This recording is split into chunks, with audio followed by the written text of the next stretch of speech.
wabarakatuh. Innal hamdalillah nahmaduhu wa nasta'inu wa nastaghfiruh wa na'udzu billahi min syururi anfusina wa min sayyiati a'malina. May yahdihillahu fala mudhillalah wa may yudlil fala hadiyalah. Asyhadu an la ilaha illallah wahdahu la syarikalah wa asyhadu anna Muhammadan abduhu wa rasuluh. Allahumma shalli wa sallim wa barik ala hadzal nabiyil karim wa ala alihi wa sahbihi ajmain. Bapak-bapak pengurus masjid yang saya hormati, alim ulama, tokoh masyarakat, cerdik pandai, bapak ibu, orang-orang tua yang saya muliakan, hadirin hadirat yang semoga kita semua senantiasa dirahmati oleh Allah. Senantiasa kita bersyukur kepada Allah dengan mengucapkan alhamdulillahirabbil alamin. Allah tunda ajal, artinya masih ada kesempatan kita untuk berbenah diri, menggunakan nikmat Allah ke jalan yang Allah ridhoi. Semoga amal ibadah Bapak Ibu semua yang berpuasa pada hari ini diterima oleh Allah dan digantikan dengan pahala yang berlipat ganda. Bersolawat kita kepada Rasulullah SAW dengan ucapan Allahumma sholli ala Muhammad wa ala alihi wasallim. Semoga Allah ringankan lisan kita ini untuk bersolawat sehingga kita mendapatkan syafaat di yaumil akhir kelak. Pernah Ali bin Abbas, atau ini anak Abbas. Jadi kalau Ali bin Abu Thalib beda, Ali bin Abdul Muthalib beda. Ini Ali bin Abbas, anaknya dari Abbas, sepupu Rasulullah. Jadi dia pernah bertanya kepada Umar bin Khattab, Pak, wahai paman, ke siapa ditujukan surah At-Tahrim ayat 4, in tatuba ilallahi faqad saghat qulubukumah. Jika kamu berdua bertobat kepada Allah, maka sesungguhnya hati kamu berdua telah condong menerima kebaikan. Jadi saat itu Umar tidak mau menjawabnya, Pak. Jadi dialihkan Umar, tidak mau Umar menjawabnya. Dan Ali bin Abbas pun tidak mendesak kepada Umar. Jadi kalau kita bertanya tuh, Bu, jangan mendesak untuk dijawab, Pak. Kasih waktu kadang, Pak, ya. Yang jadi yang tempat bertanya pun jangan pula serba tahu pula, Pak. Kalau memang tidak tahu ya janganlah malu mengatakan tidak tahu. Mungkin kita ingat, Bu, ya, Umar pernah ditanya oleh 3 orang rahib Yahudi. Mungkin Bapak Ibu masih ingat riwayat ini. Kami bertanya kepadamu Umar, kalau bisa kau jawab kami masuk Islam. Tapi kalau tidak bisa kau jawab, jangan kau bangga-banggakan agama Islam ini agama yang benar dan Muhammad itu seorang nabi. Mulailah mereka bertanya macam-macam, Mbak. Apa binatang yang berjalan di muka bumi tapi tidak dilahirkan oleh induknya? Apa kuburan yang berjalan? Kemudian apa makhluk Allah yang bisa memberi peringatan kepada kaumnya tetapi dia bukan manusia dan bukan pula jin? Pertanyaan-pertanyaan aneh ini, Pak, Umar mengatakan bukanlah sesuatu hal yang memalukan bagi Umar jika dia tidak bisa menjawab pertanyaan yang memang dia tidak bisa jawab. Jadi tidak perlulah malu. Sekelas Umar aja tidak malu, Pak. Maka kata rahib ini sambil ketawa, dia berhenti kalau mengagung-agungkan Muhammad itu seorang nabi dan agama Islam ini agama yang benar. Jawaban Umar apa waktu itu, Bu? Kami ini keahliannya udah masing-masing. Kalau aku ini berkelahi, kalau bertiga kalian masih tanggung sama aku. Kalau untuk berkelahi, kalau untuk menjawab pertanyaan ini kami punya juga orangnya. Maka dimajukanlah Ali bin Abi Thalib. Jadi kalau memang tidak tahu, jawab aja tidak tahu, Pak. Tidak perlulah malu. Yang kedua, Bu, kalau kita bertanya, jangan sampai pertanyaan kita itu harus membenarkan apa yang ada pada kita. Kadang banyak macam itu tuh, Pak. Misalnya ibu-ibu bertanya, Bu, ya, boleh tidak kita mencukur alis mata kita, Ustadz, bulu mata? Saya bilang tidak boleh. Dalilnya ini. Kemarin ada Ustadz apa tuh kan dibilangnya boleh, kan payah kita dia adu-adu ya kita, Pak. Kalau jawaban saya seperti itu, mungkin Ustadz itu ada dalilnya, saya aja yang tidak ketemu. Lebih baik macam itu Pak ya. Sudah pengajian apa kata ibu-ibu tuh, tiap Ustadz yang ceramah itu terus pertanyaannya tuh Ustadz, sampai nanti ada yang bilang boleh baru senang hati. Besok Jumat bulan depan masuk saya lagi, boleh enggak Ustadz? Kita boleh untuk ibu, boleh Bu. Pokok untuk ibu boleh. Kan selesai masalah Pak ya. Kalau untuk dia aja boleh. Barulah senang hatinya, dikasihnya saya teh tarik waktu itu tuh. Sudah tuh ada beberapa kue lah. Jadilah. Rupanya memang Pak kalau kita mengiyakan itu lumayan penghasilan kita. Tapi berdosa kita Pak.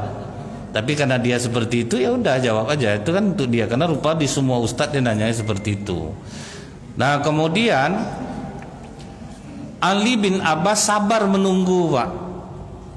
Dia tidak pernah ulang pertanyaan itu, bahkan cukup berbulan-bulan barulah Umar mengatakan kepada, kau dulu nanya ayat surah At-Tahrim ayat 4 tentang kepada siapa yang berdua disuruh bertobat tuh, kalau kau condong kepada kebaikan itu bagus bagimu, itu untuk siapa? Itu sebetulnya untuk anak aku Hafsah dan Aisyah. Jadi satu untuk anakku, satu untuk anak Abu Bakar yang menjadi istri Rasulullah. Mereka berdua sudah membuat susah hati Rasulullah. Jadi Pak, permasalahannya itu karena kecemburuan. Istri Rasulullah yang paling cantik itu kan Maria binti Qoptiyah Pak. Dia pula yang paling muda. Makanya tinggalnya tidak bisa sekomplek, ngamuk orang komplek dibuatnya. Karena memang berbeda Pak. Maka tinggalnya pun berbeda. Jadi waktu giliran Rasulullah di rumah Hafsah, Hafsah izin mau ke rumah orang tuanya. Diizinkan oleh Rasulullah. Hafsah pergi, Maria lewat. Dipanggil oleh Rasulullah Pak. Sedang bercerita-cerita, tidak lama sudah tuh Hafsah pulang. Nampak dia ada sendal Maria di situ. Langsung di tangga sendal, lari dia ke kamar nangis.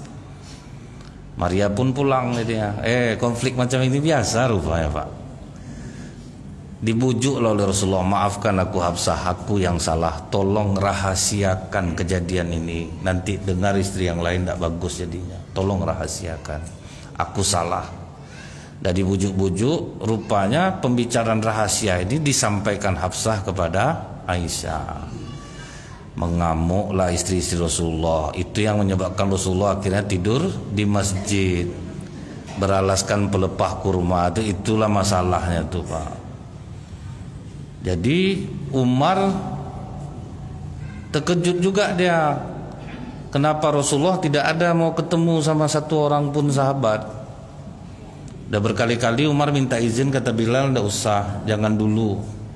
Rasulullah belum mengizinkan. Sampai akhirnya kata Umar dari luar, ya Rasulullah, kalau memang Hafsah yang menjadi musuh jiwamu, engkau lebih kucintai daripada anak kandungku. Akan kupancung Hafsah. Mendengar itu kata Rasulullah, biarkan Umar masuk. Masuklah Umar ke dalam Pak. Apakah kau sudah menceraikan istri-istrimu Rasulullah? Tidak Umar, langsung takbir Umar, Allahu Akbar. Itulah Rasulullah. Waktu kita di Mekah lu istri kita ini penurut semuanya. Tapi semenjak di Madinah nih perempuan lebih dominan. Ditirulah oleh istri-istri kita. Sama aku melawan istriku sekarang. Dulu mana pelawan istri aku? Hari itu dilawannya aku. Tuh aku bilang, berani kau sekarang melawan aku. Tuh anak kau sendiri Hafsah melawan dia ke suaminya. Tidak ada masalah gitu Pak. Pergilah Umar ke rumah Hafsah waktu itu. Betul kalian ada melawan ke Rasulullah? Ada ya, kalau kami tidak setuju kami lawan, bahaya, celaka kalian. Kalian bikin susah hati Rasulullah. Rasulullah biasa aja ya, tidak ada masalah sama Rasulullah. Nah sejak itu itulah Bu Umar terpatri, kalau diamuk istri dia diam Pak. Jadi bapak Pak, kalau diamuk istri diam ya lah Pak. Terima aja lah. Berbahagialah bapak saat ini Pak. Jangan malu Pak. Saya tahu bapak bagian dari yang seperti ini. Sering kena amuk bapak. Jadi bapak dah agak betul rupanya. Diam aja rupanya. Jadi jangan terkecil-kecil hati lah Pak. Biarkan saja. Jadi ingat dulu Bu ya. Ada sahabat di masa Umar bin Khattab jadi khalifah, dia diamuk oleh istrinya. Disampaikannya ke istrinya, durhaka kau sama suami kau. Kuadukan kau kepada Umar. Apa kata istri? Ngadulah, tak takut aku. Hebat sekarang ya, berani betul melawan. Kau terbayangkan tegasnya Umar dalam masalah ini. Berangkatlah dia dengan percaya diri. Rupa sampai pintu rumah Umar terdengar dia Umar bin Khattab sedang kena amuk lah Pak. Dan tidak ada terdengar Umar menjawab sedikit. Sama aku nih, ngapa aku ngadu sini. Dia pas mau balik, Umar pas buka pintu. Fulan, kau mau kemana? Rencana tadi mau ngadu khalifah. Ngadu apa? Aku kena amuk sama istri aku. Rupa pas sampai di sini terdengarlah kau kena amuk sama istri kau. Itulah, biar aja lah, dia capek. Jadi biasa aja lah. Dulu Umar tak kayak gitu Pak. Semenjak tahu dia Rasulullah pun kena marah sama istri. Dan mendengar cerita Umar ini Bu, tersenyumlah Rasulullah Pak. Apakah ceritaku cukup menghiburmu ya Rasulullah? Senyum Rasulullah Pak. Jadi bagaimana ya Rasulullah? Ya, Jibril melarangku untuk menceraikan mereka. Karena seperti Hafsah, kata Jibril, dia adalah istriku di surga. Karena dia paling taat tahajudnya. Jadi ada memang kelebihan-kelebihan masing-masing itu Pak kan. Apalagi Aisyah. Dia, kelebihan Aisyah ini apa? Setiap ayat Al-Quran turun pasti ketika Rasulullah di rumah Aisyah, tidak di rumah istri yang lain Pak. Itu kelebihan Aisyah. Terkenal di antara sebanyak itu istri Rasulullah yang sering Rasulullah bercerita adalah kepada Aisyah, tidak kepada yang lain. Makanya pernah yang lain ngamuk jadinya Bu, di demonya lah. Akhirnya diutuslah Zainab yang sama cantiknya sama Aisyah, kau lah datangi Rasulullah. Pergilah Zainab ke sana. Kami tidak terima macam ini Rasulullah. Kami kan istri-istrimu juga. Kenapa kau tidak pernah cerita masalah ini? Udah banyak macam-macam Zainab ngomong Pak. Aisyah tidak mau jawab Bu. Ditengoknya mata Rasulullah. Kemudian kata Rasulullah, hajar sah. Langsung Aisyah menjawab, bukan hajar tinju Pak. Dijawab oleh Aisyah. Ternyata jawaban Aisyah memang cerdas Pak. Terdiam Zainab dibuatnya. Itulah yang membuat dia berbeda dengan kalian, kata Rasulullah. Makanya Zainab pun pulang. Sejak itulah mereka tidak mau lagi mengganggu-ganggu Aisyah soal Rasulullah sering bercerita kepada Aisyah. Nah inilah ayat ini turun untuk taubatnya Aisyah dan Hafsah.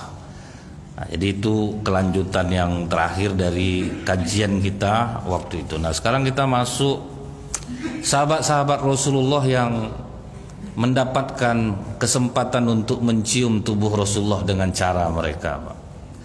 Jadi kan kita tahu Bu, ke sahabat-sahabat Rasulullah ini, kalau Rasulullah beruduk di bab-bab awal kitab ini dulu, kalau Rasulullah beruduk itu tidak ada riak air Rasulullah itu, sisa wuduk Rasulullah itu Pak jatuh ke tanah itu tidak ada. Semua berebut untuk mendapatkan riak itu.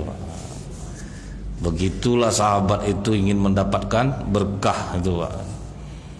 Kemudian ditanya oleh Rasulullah, kenapa kalian melakukan ini?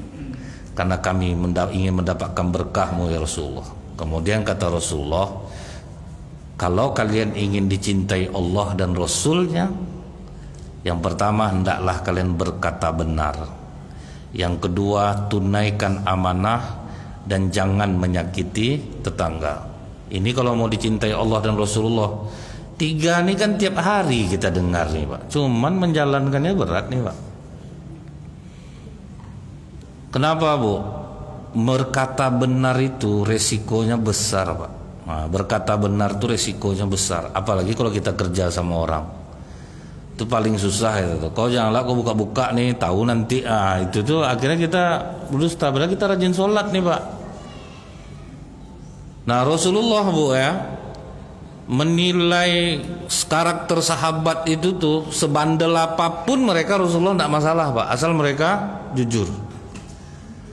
Mau bandel, mau bagaimana nakalnya, tidak ada masalah sama Rasulullah. Yang penting mereka jujur. Nah ini hal mahal Pak. Contohnya Rasulullah ketika kenal sama Abdullah ibnu Mas'ud. Abdullah ibnu Mas'ud itu kan kecil dan masuk Islam, tapi tidak pernah ketemu Rasulullah, Pak. Pas Rasulullah menyingkir disakiti oleh orang Quraisy, dia sama Abu Bakar menyingkir ke arah gunung. Ketemulah Abdullah ibnu Mas'ud yang masih kecil sedang mengembala kambing. Kata Rasulullah, aku sangat haus, bolehkah aku meminta susu kambingmu? Maaf tuan, kambing ini bukan milikku, milik tuanku. Lagi pula kan tuanmu tidak tahu kalau susunya diambil. Dites Rasulullah dia, Pak. Mungkin tuanku tidak tahu, tapi Allah Maha tahu apa yang aku lakukan. Itu tuh yang berat tuh, Pak. Kalau kita tolonglah bang, aman, janganlah sampaikan ke orang lah, kasih. Kita nih sering membuat orang baik jadi jahat sebetulnya, Pak. Misalnya kawan kita kerja di rumah makan, dia udah jujur sebetulnya, Pak. Pas kita makan tempat dia, lebih kan jengkol agak sedikit, kita yang buat dia jahat tuh, Pak. Menurut kita dia kawan yang baik, menurut bosnya dia pengkhianat, Pak. Kadang kami itu Ustaz di rumah makan nih, yang kami kasih ke konsumen tuh kan teh tong untuk mereka minum habis makan. Gara-gara kawannya masuk dikasihnya TS, heran, gula habis, duit tak jumpa katanya kan. Rupanya untuk kawan itu TS dibuatkannya, Pak. Bagi kawannya dia kawan yang baik, bagi bosnya dia pengkhianat. Jadi payah enggak, Pak? Berkata benar, bersikap benar itu tuh berat, Pak. Kemudian ya Bu ya, apa kata Rasulullah kepada Ibnu Mas'ud? Ada enggak kambing betina yang belum kawin? Ada. Boleh enggak aku perah air susunya? Disitulah keajaiban mukjizat Rasulullah tuh, Pak. Kambing belum pernah kawin diperah Rasulullah, keluar air susunya. Barulah takjub Abdullah bin Mas'ud, baru dia bertanya, rupa tahu dia itu Rasulullah, Pak kan? Kata Rasulullah, bangga aku denganmu. Kau masih kecil tapi kau berani berkata jujur. Tidak ada mikir-mikir. Kita nih Bu ya, ada masanya berkata jujur itu yang baik. Misalnya kawan kita jualan lontong, Pak. Lontongnya ini tidak enak, kita seharusnya jujur ngomong, Pak. Ini kadang kita kayak macam mana rasanya, Kak? Alhamdulillah lah, pertahankanlah rasa macam ini. Padahal tidak tanggung pahitnya lidahnya, Pak kan? Akhirnya dia tidak laku-laku jadinya, Pak. Kita tuh harus ngomong karena ini untuk jualan.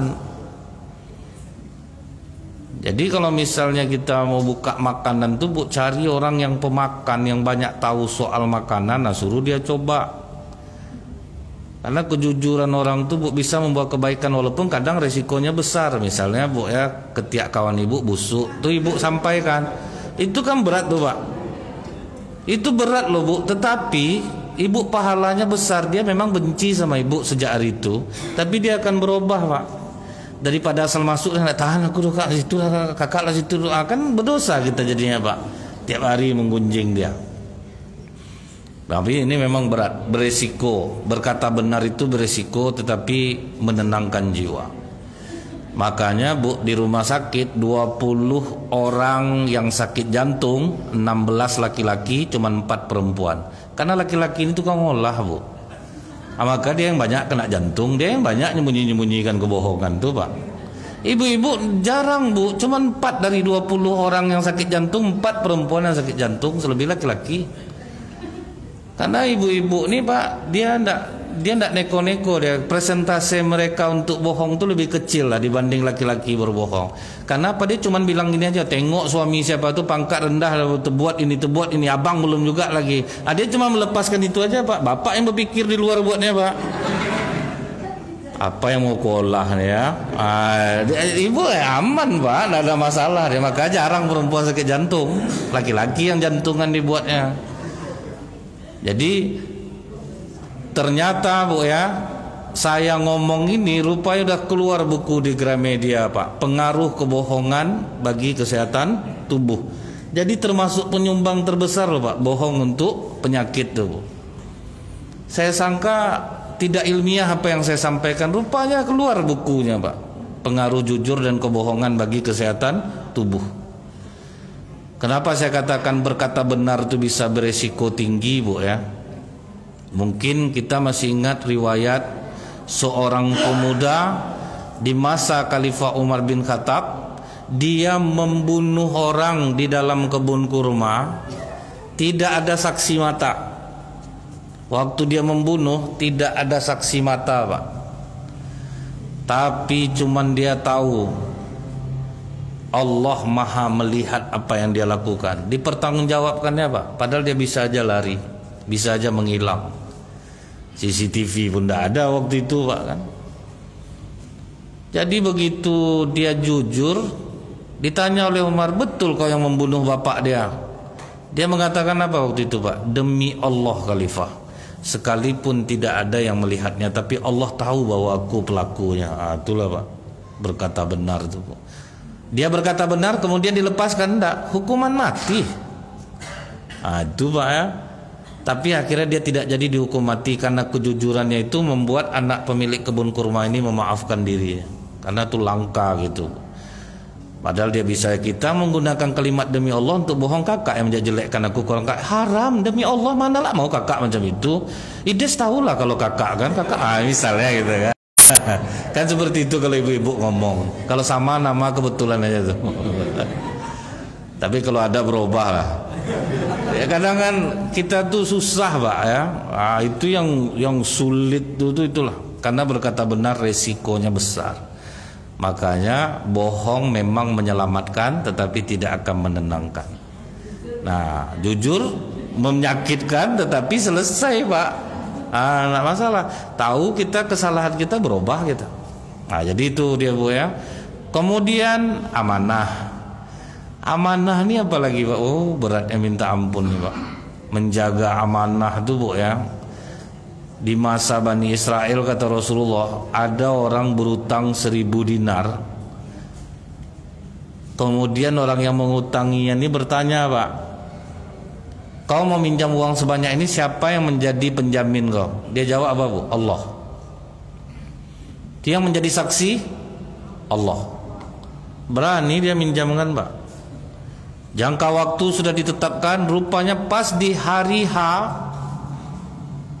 kapal tidak ada yang menyeberang, Pak. Orang yang punya duit udah nunggu di seberang, dia pun tidak dapat kapal. Nampaklah dia kayu, Pak. Dibelahnya kayu itu, dibolongkannya, dimasuknya lah duit 1000 dinar itu ke dalam. Kemudian dibungkusnya. Ya Allah, sewaktu aku meminjam uang ini, kau yang aku jadikan penjaminku, dan kau pula yang menjadi saksi.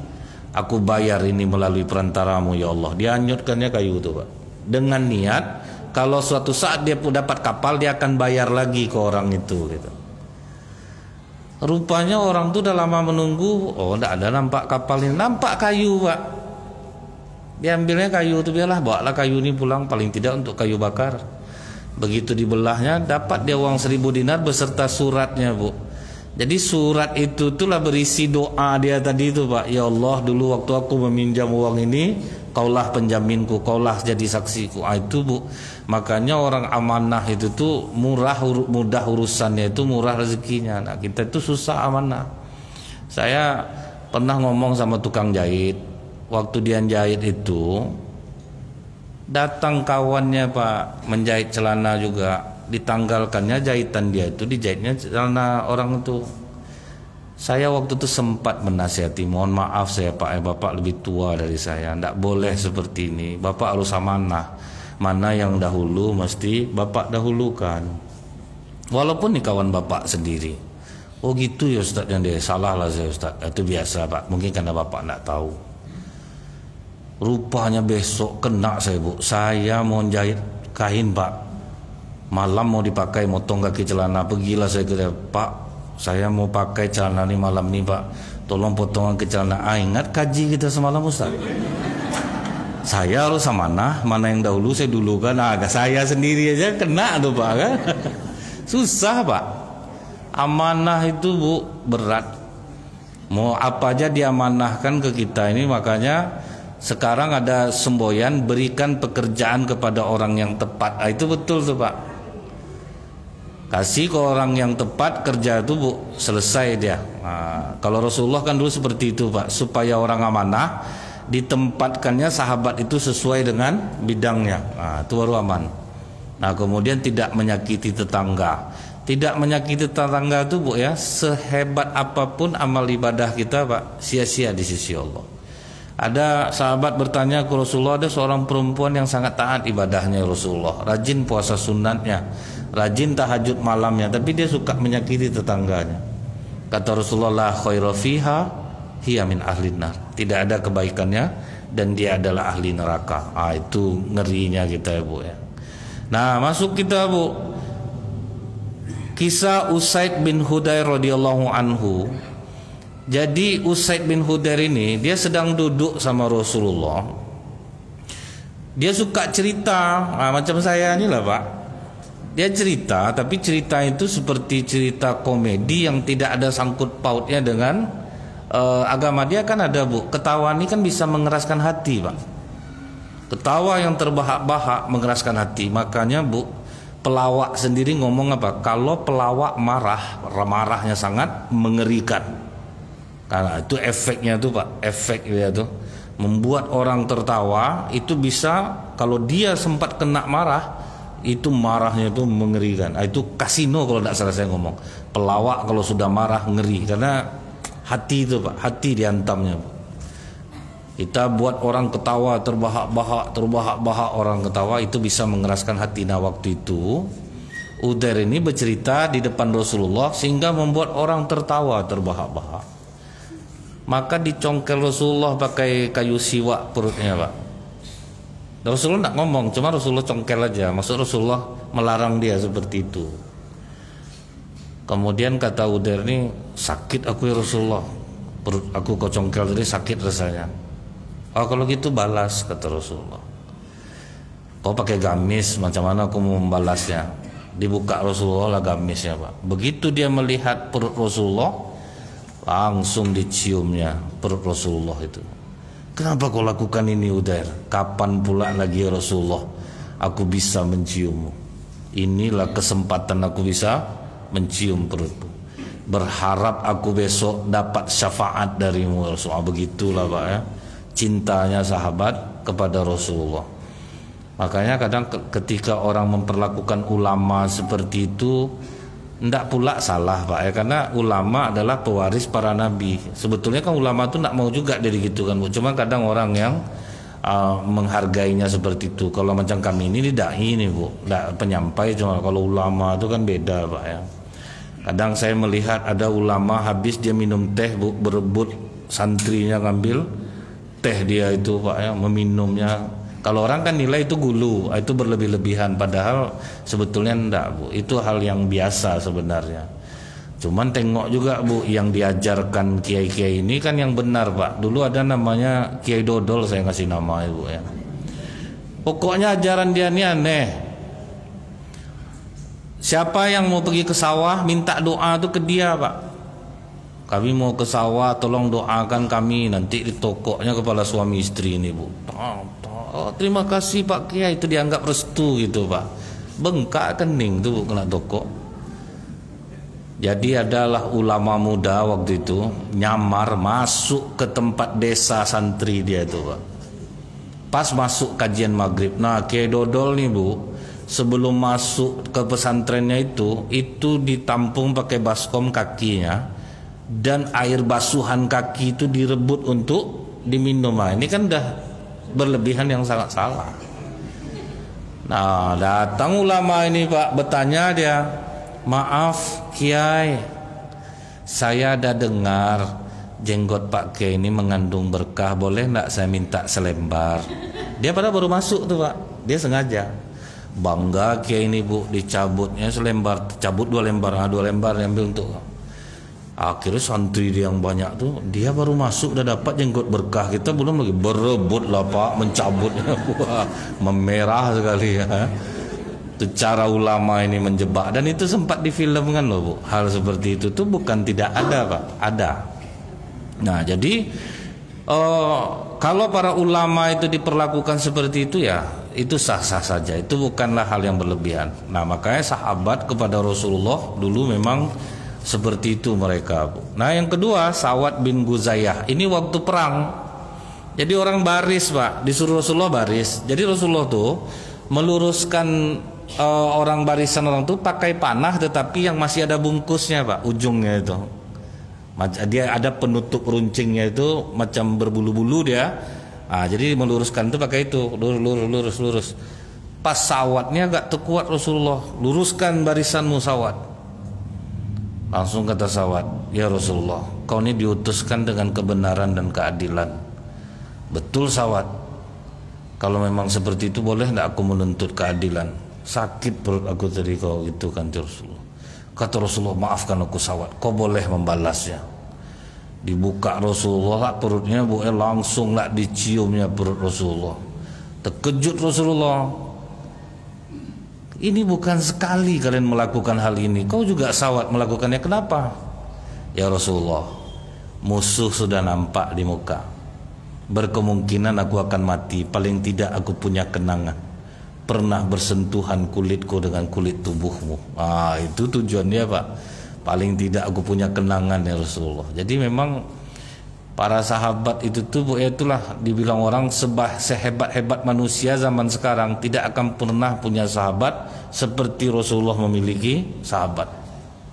Sahabat kita pindah-pindah mana angin yang kuat situ dia pindah Pak.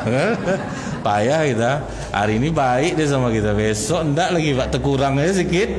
Beda besok tuh Bu. Payah, memang susah Pak. Saya perhatikan Bu, basis Ustadz aja di Pekanbaru ini bisa pindah-pindah jamaahnya Bu, kan? Tiba pertama Ustadz ini, itu besok Ustadz ini lagi ya, itu udah saling berserang satu sama lain kan? Untung saya tidak ada basis massa, enak macam saya ini. Saya ini tidak kemana-mana tapi di mana-mana gitu Bu. Aman Bu, tidak ada tidak ada basis massa Pak. Nah ini yang harus kita hindari itu. Jadi makanya diakui dunia Bu ya, Rasulullah itu tuh memiliki sahabat yang sangat loyal, betul-betul terbina oleh Rasulullah. Kenapa Bu? Rasulullah memberikan teladan Pak. Betul-betul Rasulullah langsung berada di sana. Kemudian Rasulullah pun tidaklah seperti orang yang ingin dihormati, ingin dihargai. Bekerja, yuk sama-sama kerja. Gali parit waktu perang Kandak, Rasulullah pun ikut gali parit. Nah itu Bu ya. Nah kemudian Pak, ini ada lagi sahabat. Ini hadis riwayat Abdul Razak meriwayatkan beserta sanadnya dari Hasan. Jadi ada sahabat itu Bu yang mencelup pakainya dengan warna kuning. Nah inilah menjadi para ahli hadis berdebat Pak, masalah laki-laki memakai baju kuning. Jadi Rasulullah tidak suka Pak. Waktu itu Rasulullah sempat bakar ini, kata Rasulullah. Jadi sempat Rasulullah menusuknya, membekas di perutnya Bu. Saya ingin menuntut balas Rasulullah. Kemudian Rasulullah singkaplah bajunya Pak. Rupanya diciumnya juga perut Rasulullah. Aku berharap ya Rasulullah kau memberikan syafaat kepadaku nanti di akhirat. Jadi sahabat tak marah, baju kuning itu dimarahi oleh Rasulullah, dia bakar Bu.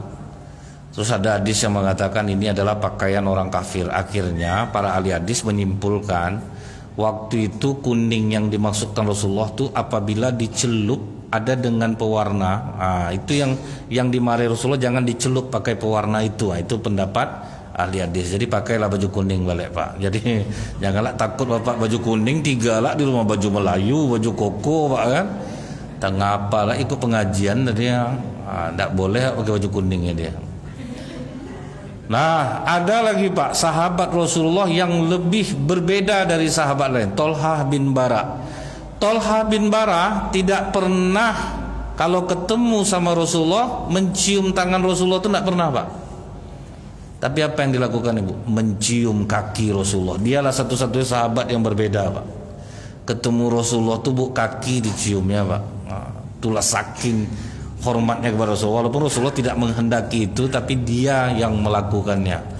Jadi kadang sekarang ini gara-gara terlalu apa pula Bu ya, akhirnya kuranglah hormat anak-anak kepada guru sekarang. Karena kan ada Pak pengajian yang melarang, nggak boleh mencium tangan guru. Kita menunduk hanya kepada Allah, bukan kepada manusia. Akhirnya sekarang tidak mau lagi anak-anak mencium tangan guru. Sebetulnya tidaklah semua guru itu yang mau dicium tangannya, karena dia menghargai anak muridnya mencium tangan dia. Dan kita harus meletakkan sesuatu pada tempatnya. Kalau orang tua lah mau mencium tangan kita, tentu kita tidak boleh lah. Kapan perlu kita yang mencium tangan orang tua tuh. Ini kadang ada ustaz ini muda dicium tangan dikasih ke orang tua tuh, bukan itu tidak sopan nama itu. Walaupun menghargai, tapi tidak boleh pula seperti itu. Kan sempat dulu jadi masalah seorang kiai muda dicium oleh orang tua dan orang tua itu Habib, Bu. Dan dia membiarkannya, itu sempat digoreng sama netizen. Tapi akhirnya kiai itu bilang, enggak, bagi saya biasa. Kiai ini memang rendah hati dia, Pak Habib itu. Memang dia apa dia? Memang dia rendah hati dia. Jadi akhirnya tambah terpuji lah kedudukannya gitu, Pak. Kalau kita masih muda-muda nih, Bu, ya, dicium orang tangan. Kalau anak-anak mencium tangan oke lah, Pak. Kalau orang tua pula mencium tangan kita, berdosa lah rasanya itu. Rasanya itu enggak pantas pula gitu ya, Bu, ya. Nah, kemudian, Pak, waktu ini Tabrani meriwayatkan beserta sanadnya dari Anas bin Malik, ketika terjadi peristiwa perang Uhud. Ini bayangkan, Bu, cintanya perempuan kepada Rasulullah, sahabiah kepada Rasulullah.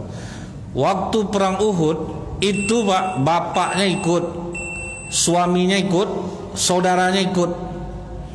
Terdengarlah kabar Rasulullah syahid, Rasulullah syahid. Kan Mus'ab bin Umair mirip dengan Rasulullah, Bu. Mus'ab bin Umair mirip dengan Rasulullah, jadi dia yang mati disangka orang Rasulullah, Pak. Akhirnya, Bu, ya, dia pergi ke medan tempur, kata orang, ini suamimu, ini saudaramu, ini ayahmu. Enggak, aku mau tahu kabar Rasulullah dulu. Itu, Bu.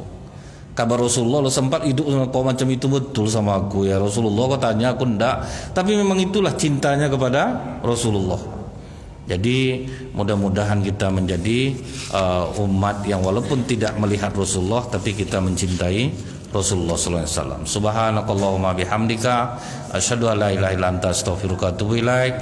Assalamualaikum warahmatullahi wabarakatuh. Alhamdulillah, telah sama kita ikuti kajian pada malam hari ini, dan mari sama-sama kita tutup